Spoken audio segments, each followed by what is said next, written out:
Ben Nash here. I'm a co-founder at XY Advisor and founder of financial advice business Pivot Wealth. My business baby I started from scratch a bit over 6 years ago. In that time, I've leveraged some of the learnings of the XY community to scale the business and become one of the better known financial advice businesses for high income accumulators. You can join me each Tuesday as I have the privilege of interviewing some amazing people where I'll selfishly be able to continue my personal journey to improve every aspect of my advice process, and hopefully you can learn a few things on the journey as well. Jump over to xyadvisor.com if you haven't signed up already to share and learn from other advisors, or simply download the app. Accelerating innovation and globalization trends are disrupting global markets. We are a new generation asset management team that looks beyond traditional public markets to understand how innovation and disruption can benefit everyone. We are uniquely structured to solve the underweight to accelerating global innovation as we transition from Web 2.0 into Web 3.0. Our competitive advantage lies in the integration of our deep asset management and technology expertise under one aligned group to capitalise on the exponential opportunities of Web 3.0. The opportunities are for everyone. Invest different with Holon. Hey guys, Ben Nash from the XY Advisor team, and today I'm really pumped to be here with James Wrigley. James is the principal advisor at First Financial, or one of the principal advisors at First Financial. He works with high-income families and retirees, helping them be smarter with their money. He recently has taken over TikTok, so we're going to dive a little bit into that, as well as talk about some of the things that James is focused on now. James, thanks for joining us, buddy. Hi, Ben. Thank you for having me here. It's exciting to speak to you. Watched you on LinkedIn for quite some time. It's good to finally meet you, actually, and have a chat. So thanks for having me here.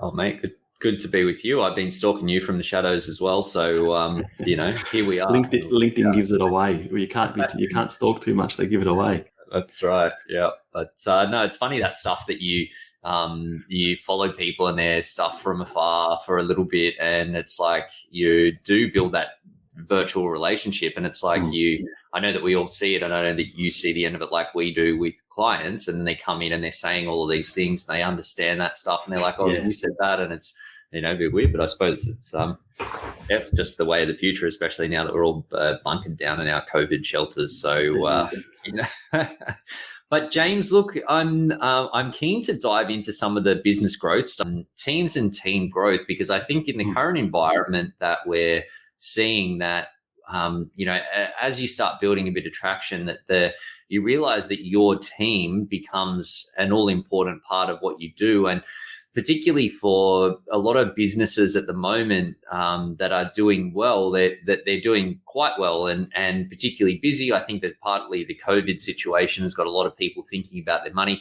Obviously, you're probably across them as well, if not better than I am, but some of those saving stats for households, that people have got a few extra pennies in the bank, which is, when it's earning 0.5% in a bank account, that they're realizing that there's an opportunity there or an issue that they should be addressing. So it's keeping us all on our toes, and you realize that your team and the people that you have around you become all important. So I know that in your business that you work in a business that's been around for a long time.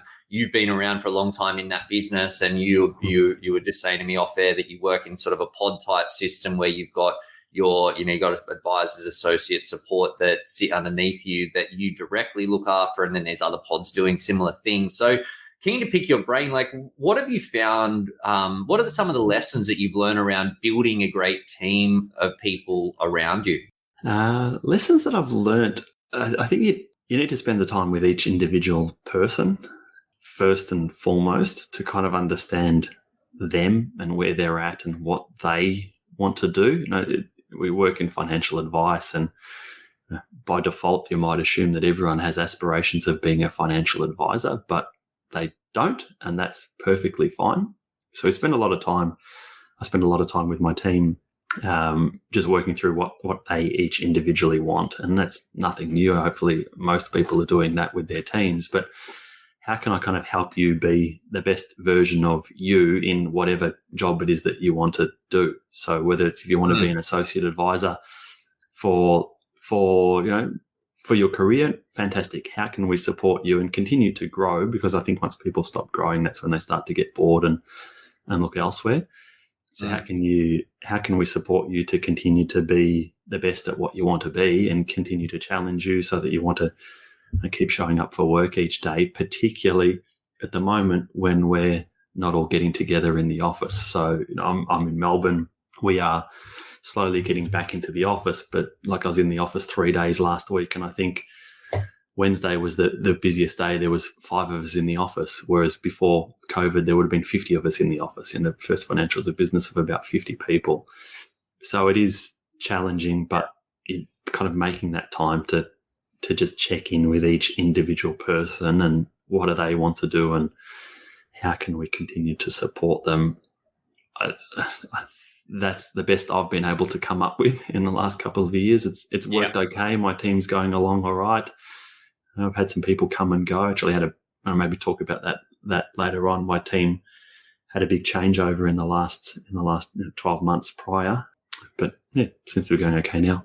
Yeah, look, I think that the COVID situation has got a lot of people, one, that it changes the work dynamics and how we're working, who we're working with, businesses, I think in particular, my own included, like, especially at the start of lockdown, so much uncertainty out there. The world sort of seized up a little bit, and that really, freaked me out. I think it freaked a lot of people out, and a lot of businesses were making sure that we were, doing all the things that we could to set up for the future. It also is a situation, especially when you're forced into remote working without a considered sort of calculated approach to get there, that it can and did, I know for us, like highlight some cracks and gaps in terms of how we were doing what we were doing. But interesting what you say, because I think sometimes it's the simplest things are the best things and the most effective things. I know that we see that when we're talking with our clients. It's like, what's one of the most powerful things you can do with your money? Well, it's spend less than you earn and then just invest, regularly and consistently. Like it's sometimes not earth shattering, but there are things that it's easy to get caught up in all the hype and, all the shiny objects that you can do it. And then you can lose sight of the basics. And that's when those cracks turn into crevices and, it creates further challenges from there. Exactly. I'm keen to pick your brain, and you mentioned that this might tie in with what you mentioned around some of the changes in your team, but from a recruiting and hiring and onboarding perspective, I know it's something I feel like we've been hiring for a couple of years for advisors in particular.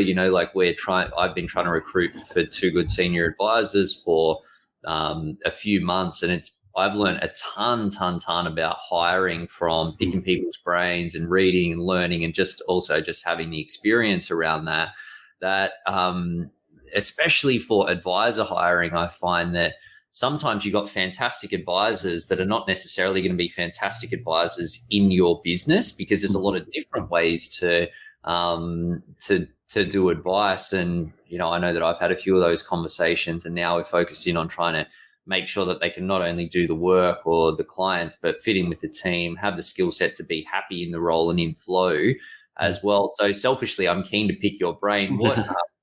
What tips do you have there when it comes to effective hiring and advisor hiring? Yeah, I see your name on LinkedIn. It seemed to me from the outside is that you were hiring every single advisor in the country. You're building this army, or you're really trying to find the right person.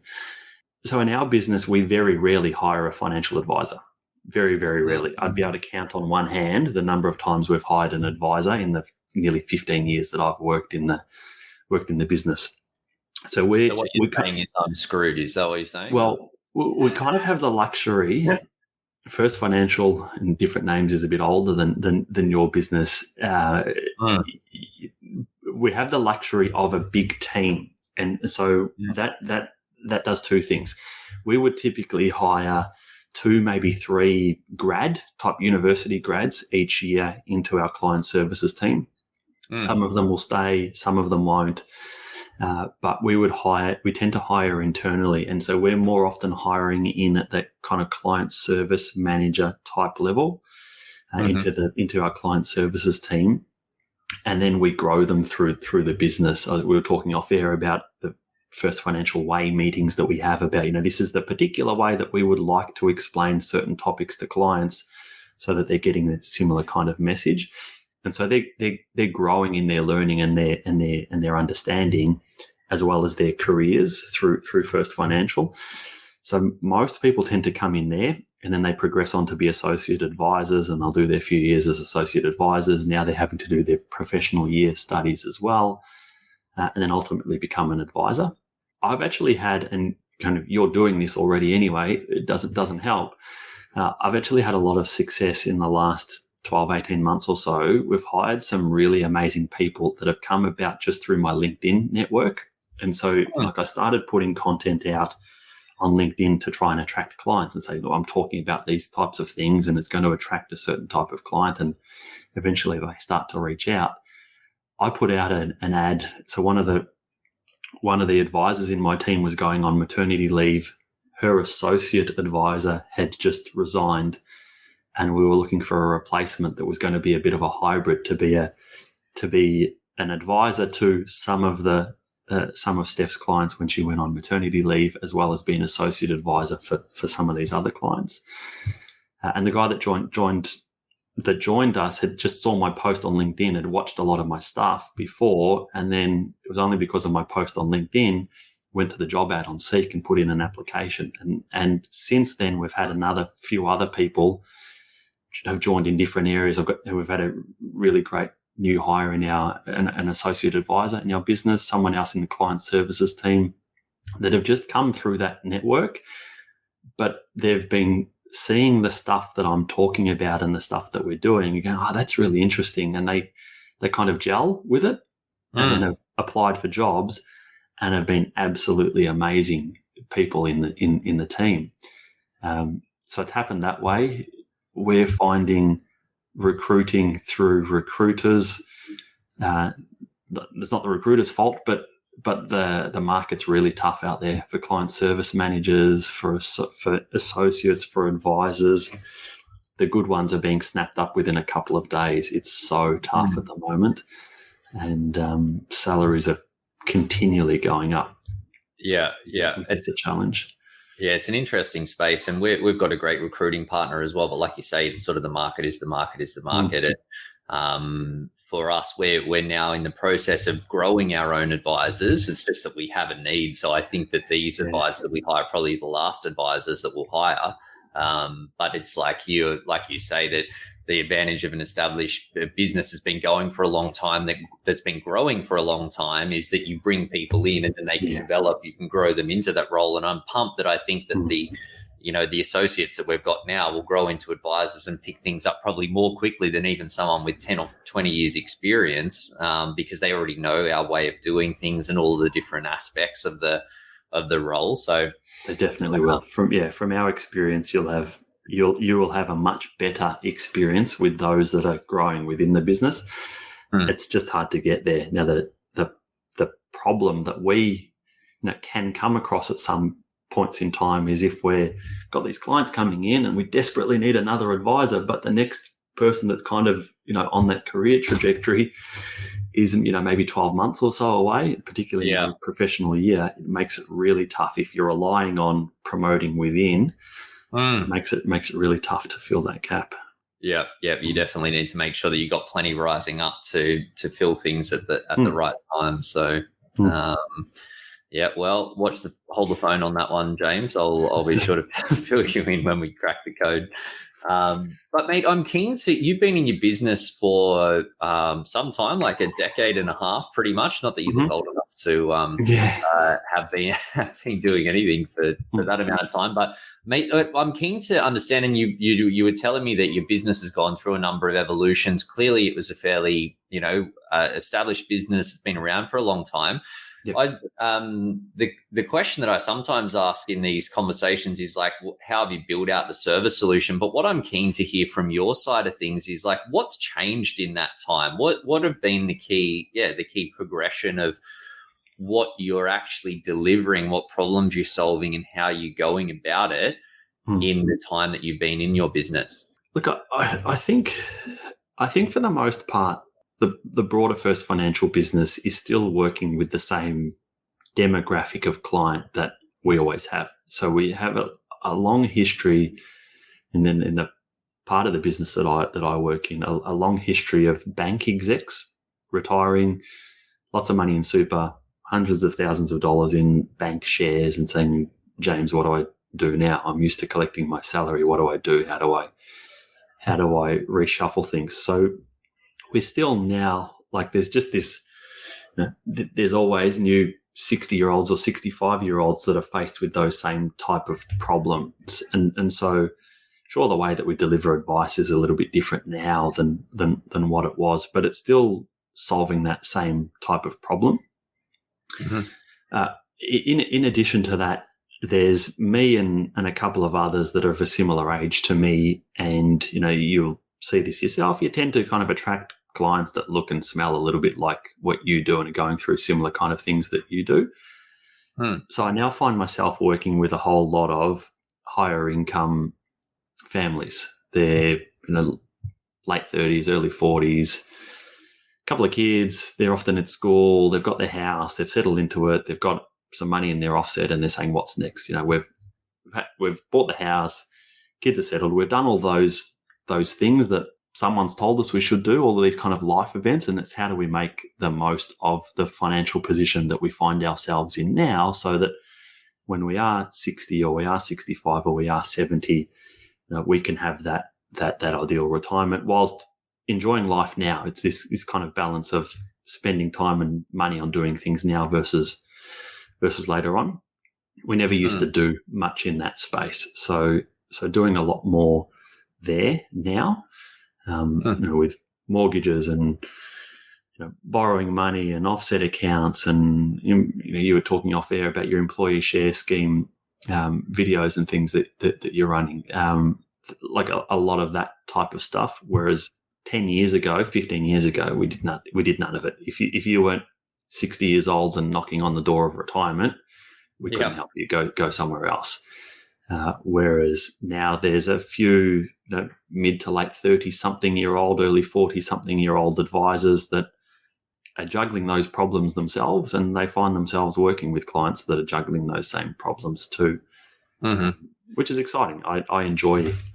I'd be bored out of my brains if I was just dealing with 65-year-old retirees. I don't know if it'd be bored out of my brains if I was just dealing with 40-year-olds, but I like having the mix. Yeah, absolutely. I think that it's, for us, we're working with a lot of clients in that similar demographic as well. And it's generally pretty interesting work. And like you say, that you really relate to the issues and challenges that they're facing. And I think that, I think everyone can relate to wanting to save tax and, boost their passive income, that when you're helping people work through those decisions around schooling and family and where do they live and getting that dream home and being mortgage free, that it is just a little closer to home. So it sort of helps to relate personal experiences. James, what's different? Do you do things differently, or is it the same approach? I know that you've got the First Financial way that you were saying, and communicating things in the same ways, but in essentially creating a service solution that's going to be relevant and valuable for people that are at those earlier stages of their life. Was there any significant differences in how you did what you did? Yeah. So we're dealing with different things. Like, it used to all be about superannuation and pensions and retirement, and a lot of SMSF work, a lot of strategy work around SMSFs. Still a lot of that, but yeah, there's a lot more about spending less than what you earn. We were talking about before, spending less than what you earn and doing something productive with the difference. It's not huge, but then individual circumstances will dictate different things depending on what people are going through and what it is that they're trying to achieve. So I had to build out a way of doing that, some tools for interacting with clients to try and make it a little bit more visual and understand what we're doing, and a lot of, and we never used to do much of this in years gone by. some type of like modeling earlier on in the piece. And some people will say, "You're crazy. You never did any of that before." But we never did any of that before because we were dealing with people that would come in and say, "James, I've got $1.5 million in my super fund. Help me sort it out." Yeah. There was no more future planning to be done. They'd retired yesterday. Yeah. So now there's these kind of more interactive tools that we're using with clients, which is really just a glorified Excel spreadsheet is for the most part of what we're using, but pulling a whole range of inputs to say, okay, well, if you just keep going along in the direction that you're going, this is likely where you're going to end up. But hey, if we change this thing and we do that thing and we get a little bit more creative and with what you're doing, what type of difference can we make both now and for you in 10, 15, 20 years' time? We had to build out that part of the engagement. And so we spent a fair bit of time on that, and then training internally these first financial way meetings that we run monthly to get everyone doing, talking about the same things in the same way. We spent a lot of time working on that, and to different levels of success. Some people are doing it better than others. When you've got 16 or 17 advisors in the business, that's always going to be the case. Not everyone's going to be doing the same things at the same time, but at least everyone's got the tools to be able to do the work if they choose to be engaging with those types of clients. Yeah, I've found that for the younger ones in particular, that scenario stuff is really key and what they want. And it actually blows me away that people still make such big decisions without having that in place. Like people talk about you're buying $1 million property or a $2 million property, and they're doing it from sort of like, oh, I think that works, or my mortgage broker said this are the payments at this level, and I think that sort of fits. That it's just like, holy crap, like these decisions are so big and impact you for like a decade or a couple of decades potentially. That it's sort of when you see the power and what people change when they do have that clarity, then I just wonder like how it just seems crazy that people do it without it. So you got you just constantly bring it back to this idea of why. You'll come across people who've got their house and bought an investment property. Why? Like, what is it that you're trying to achieve by buying this investment property? On negative gearing. Okay, well, let me tell you what negative gearing actually means. And unless you're getting growth on the other side, then you may as well just be donating money to a charity. So bringing it back to this why thing and having these tools to interact with the clients earlier on in the piece is really powerful. And people listening will be saying, "You're mad. We've been doing that for years." Yes, we hadn't been, and now we do. Oh, nice. Yeah, no, it's definitely the way of the future. But James, I'm keen to shift gears a bit and talk about sort of marketing and business growth. I know that you've been at it for a while. I'm keen to hear, like, from your side, what are the channels that have worked for you, and what have been the key drivers of the growth of your client group over time? Yeah, so by and large, most of it's referrals from existing clients. So that's where most of our new client work has come from historically. A few years back, I had this kind of thought go off in my head that I had a really good year, 1 year from a new client point of view. I had lots of referrals from a particular accountant, which was fantastic. But I had this kind of thought went off in my head to say, what if for some reason this accountant doesn't like me anymore? He likes the other guy better, and all of a sudden he starts referring all of this work somewhere else. And so I didn't want to be reliant on new client work coming to me from like one particular source. I wanted clients to come and work with me because they wanted to work with me, not because someone told them that they should come and work. And then, seeing all this stuff, Gary V and his, videos and stuff. And I'm going to try this social media type stuff and started posting things. And so it's been going for years now that I've been doing it. It started with LinkedIn initially, mainly because no friends or family saw my LinkedIn stuff. So I could, I wasn't likely to go to mum and dad's place on the weekend and they say, "Oh, I saw your video," and like laugh at me. So I was trying to avoid that. So I tried, I did written posts on there, shorter form videos, the live ones. Like I know you do a lot of live ones, and that the live, I found the live video itself on LinkedIn, like that itself was almost a waste of time, but using the audio for a podcast, putting the video on YouTube, chopping up a particular segment and making it short, like if you're repurposing that, then it became worthwhile. I've had, I had a meeting with someone last week that said, I reached out to you because I'd seen your videos on YouTube. Like I got a whole 140 people that subscribe to my YouTube channel. There's hardly anyone there, but the videos that are there were all either interviews or longer live streams that are done on LinkedIn and put them there. So that was worthwhile. And then more recently, LinkedIn's been driving a lot of new client work for me.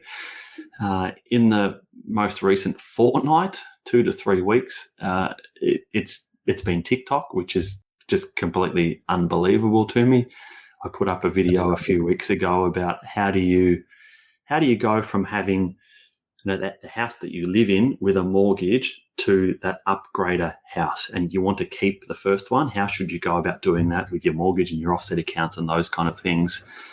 And that video blew up. I went from about 120 followers on my TikTok account to I think I'm about 7,500 now in the last 3 or 4 weeks.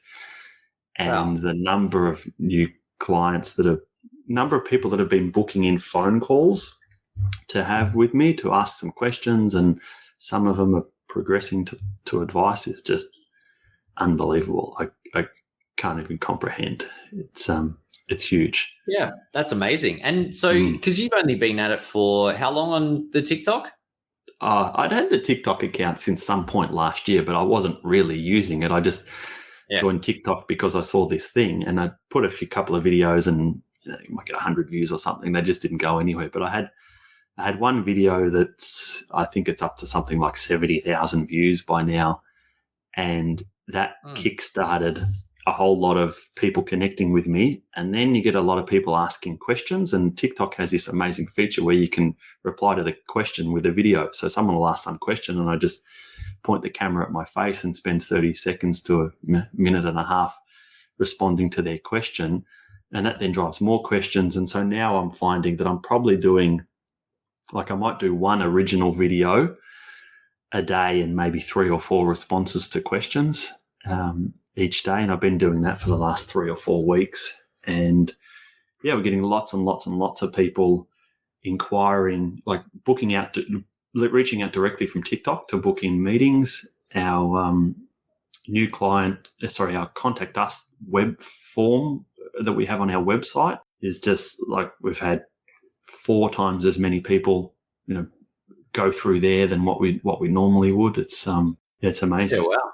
That's great. And when you started going heavier into this, how did you go about sort of planning out what you were going to cover and what you talk about? Was it considered strategy or? No, not considered at all. But mine, I'm just found in the last few weeks, mine's gotten to a point where people are asking certain questions. And I'm like, well, if this person's asking that question, there's probably someone else out there that wants to know the same answer. So some of them I'll just respond back to, like answering the question. I literally did one this morning, walking from my house to the gym down the road at 6:30 this morning, answering someone's question. And I think that's got like 1,500 views on it already in today.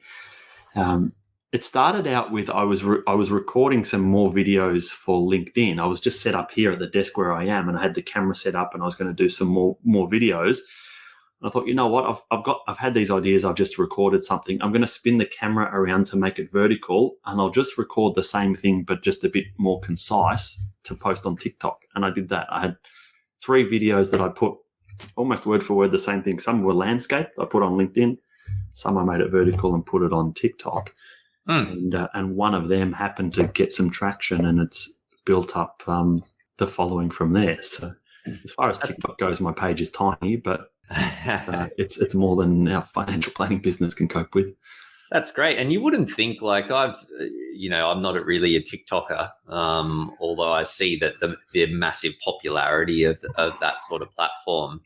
But I wouldn't have thought, and and I have had a bit of a look around and look at an article and see the fin talkers and people that look at stuff, and a lot of them are talking about some, how to make quick money in a short amount of time or how to be incredibly frugal. And I think that one of them, I think, is a bit of bullshit. The second one is probably has some merit, but is not sort of the typical client subset that you would consider engaging a professional financial planner. So what sort of people are you talking to? Is it right? Yeah. So so I'm putting out stuff that I'm talking about with my clients, and so it's that demographic that's coming back. So like high income families, $400,000 plus income families, they've got a $2.5 million house, $800,000 in their offset account. They've got their employee share scheme, these kind of things. So like a few of them, for all of the clients that I do advice for, I do a strategy diagram that starts with me, like literally with a pencil drawing on a page and circles and lines and stuff going all over the place. Yeah. I'll then just turn the camera around and say, hey, I'm working on some advice for this client. They look like A, B, C, and D. Let me show you what we're doing. And I just spin the camera around and show the page to say, we're going here to there and there's lines and stuff. I've had to be careful to not put like the names of super funds that we might be using and take that product stuff off, because early on I had a few clients going, what do you mean net wealth? Which net wealth? Is it this net wealth or that net wealth? I'm like, hang on. No, we need to be careful there. And so then that's then attracting a person that looks like that. Like I would have had a dozen phone calls with people, a lot of them from New South Wales, $300,000, $400,000 plus incomes, and then there's a whole other older age bracket that are mid to late 50s, and I think that's more just timing more than anything. They've all got, every phone call I have with them said, oh yeah, our kids are 21 or 22. I reckon what they've done is they've spent time with their kids over Christmas. They've seen their 21-year-old daughter doing these videos and they're going, what the hell's this? Yeah. They're joining TikTok. Mum and dad are mid to late 50s and are now saying, we're looking at retiring in the next 5 to 10 years. And up comes James talking about superannuation and pensions and investing for retirement. And then they've booked in some phone calls. So I was amazed as any to the people that are on there. But, it's working for the moment. It might stop tomorrow morning. It might be getting excited about nothing. It could all stop tomorrow, but it is what it is. You never know that algorithm, it could get you, but I don't know.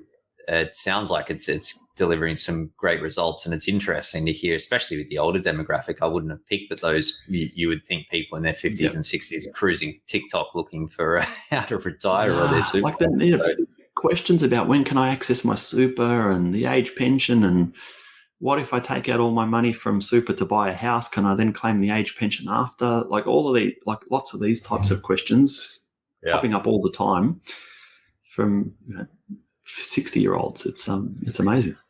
Yeah, interesting. And look, I think that, it's one of the things that I struggle with a bit is, and we do a lot of content marketing, but it's hard to be present everywhere all of the time. And I love a good process, so I try to put a process around our marketing. But, how have you tackled over the last little bit? You said you've gone through a bit of a progression between different platforms and channels. Like, how do you actually tackle it so that you're doing, the things that are delivering results, but without trying to be everywhere all at once and ending up being nowhere at any time? So the repurposing of content is really important. So putting like I'll do a video and put it on LinkedIn, and then I'll put it on my Instagram page, and some of the longer stuff. It might have been a live stream that'll sit on my LinkedIn profile, and anyone can go back and view the live stream, but then using that audio on a podcast. So just trying to put this content in the places where people might want to consume it, and everyone's going to be different for that. So just trying to put it in these different places. But then if I'm putting the same thing in different places, then I'm not having to reinvent the wheel each time. I'm not having to come up with a new idea to talk about in half a dozen different places. And then it's just time. So I do it all myself. Like we have, like First Financial has a marketing group, I guess, that we work with that help, write articles for our newsletter and keep our website up to date and coordinate all of that type of stuff. But the James Wrigley social media things, that's all me. And it used to be when I was commuting backwards and forwards from the city on the train, I used to spend my time on the train doing it. So I'd record a couple of videos on the weekend, and then I'd sit on the train and I'd just edit them. I did everything on my phone. I'd edit it on my phone and turn it, put captions and stuff on, do it on my phone. So I was using that time backwards and forwards for it. Now that I'm not going into the city quite so often at the moment, it's a bit tougher. All happening on that walk to the gym, mate. Yeah, the walk to the gym. And I guess that's where TikTok makes life a little bit easier. It's nowhere near as polished, and no one's expecting it to be anywhere near as polished. Yeah. I can have just rolled out of bed and my voice is croaky walking to the gym, and that's perfectly fine. No one cares. I'm sure no one would care on LinkedIn either, but I don't know. I just have a perception that people would. Well, that's the thing. And I think that with the content marketing, and I see the stuff that we do, it's just that constant virtual tap on the shoulder. And, maybe people pay attention, maybe they don't, but you're just there. And sometimes it's just, they might not even listen to a video, but they'll see the headline, or they see the grab or the hashtag or something like that. That sometimes it's just, that's enough.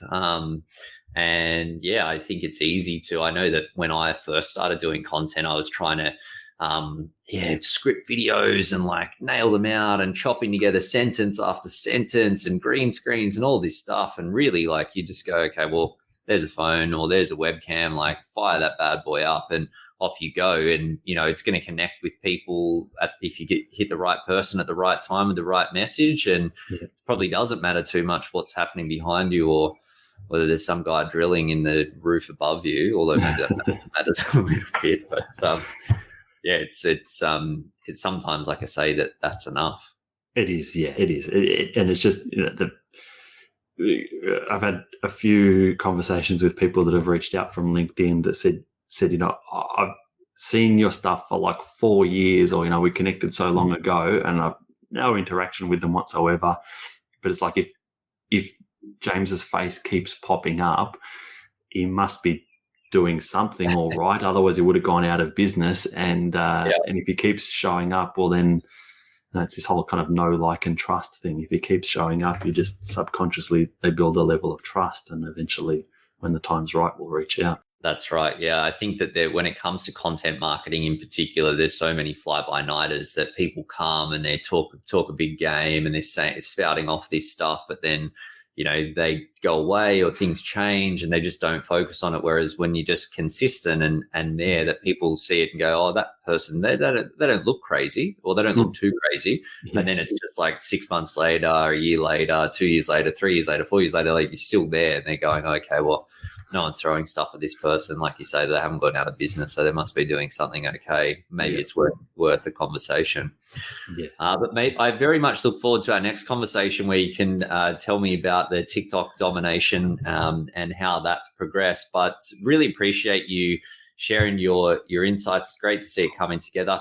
My last question for you is that if you could go back to your, little James, the advisor, first starting off fresh-faced in what you were doing, what would be your one piece of advice that you would give yourself? I'd say just take your time. Like, it will happen, and you'll eventually get there and feel like it's only just the beginning. Like, I've been doing this for a while now, and things that are, things that are happening this year versus last year versus the year before, every year kind of just feels like the beginning. Things that just keep getting better. So just take your time. There's plenty of time ahead of you. It doesn't have to happen tomorrow.